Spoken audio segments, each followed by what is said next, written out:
When is the Democratic Party actually going to do something for its loyalist part of the base? They haven't done the doggone thing for African American women.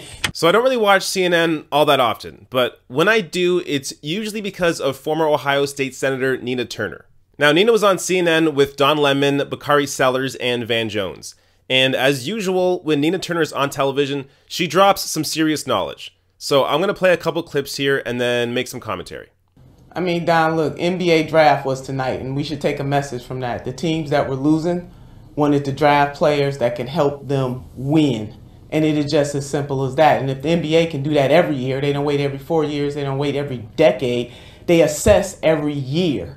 And getting new players on the field doesn't take away from what players have done in the past or legacy players, but what it does say that if the NBA can do that just to win for teams to win a trophy, we as Democrats have to do a real assessment, a real autopsy, and to determine whether or not we are going to start to win so that we can push policies that really help the American people. I mean, we got a lot more than trophies on the line here. So that NBA draft analogy is one that I haven't heard before, and I think it describes what the Democratic Party should do perfectly.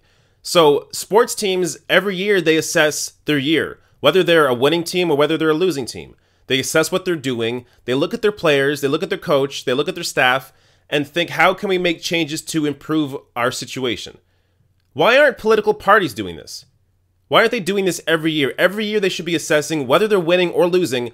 What are we doing to actually answer people's questions? What are we doing to answer the needs of what people need in terms of policy? There are all these areas that political parties should be looking at and then seeing how they're addressing each of those issues. And looking at that every year and looking at who their candidates are, who's in Congress, who are in the state houses, who is sending our message out there, and what are we actually getting done? I mean, politics is an ongoing, ever-changing thing.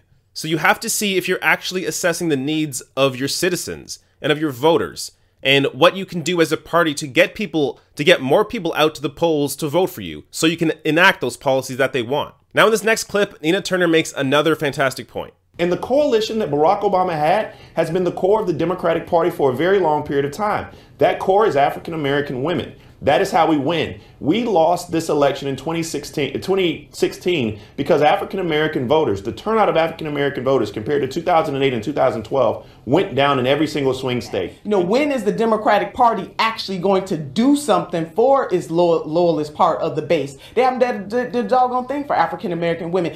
People have to come out to vote, and I think sometimes we talk about this as if the voters owe the elected officials something, when it is the other way around. People have to earn that vote every single time. So Bakari Sellers brings up the point that black women are the heart of the Democratic Party.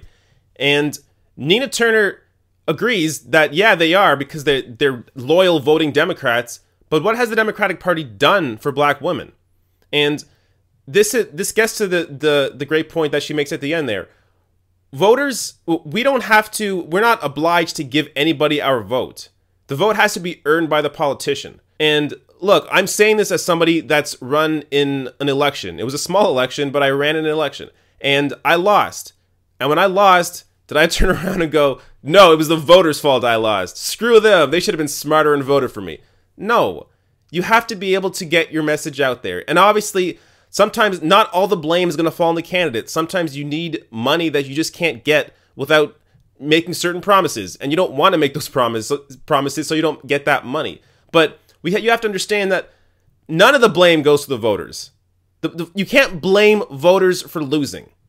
Whoever you want to blame, it should be on the candidate, the campaign, the money, the fundraising, whatever it is. You don't blame the voters. So this is one of the weird things that have come up since the 2016 election, where Hillary Clinton is not really owning the fact that she lost this very winnable election. And she lost it because it was largely her fault. She didn't campaign in the places she needed to. She didn't have a message that was invigorating enough for people to come out and vote for her. And really, even despite a lot of that, she was just a poor candidate. She was somebody who had been hit for years and years and years. Whether you agree with how she was criticized or not, many of the criticisms were legitimate. And she was simply not a good candidate for the Democratic Party to put up. But if the Democratic Party is going to grow from this process, they have to actually assess what they did wrong and why they keep losing all these seats and why they lost against the least likable person that's ever run in an election, Donald Trump. So if they can assess these things and what they actually did wrong as a party and not what the voters did wrong by not voting for them, then the Democratic Party can change and learn and grow. And it's something they should do every year and not just when they lose an election.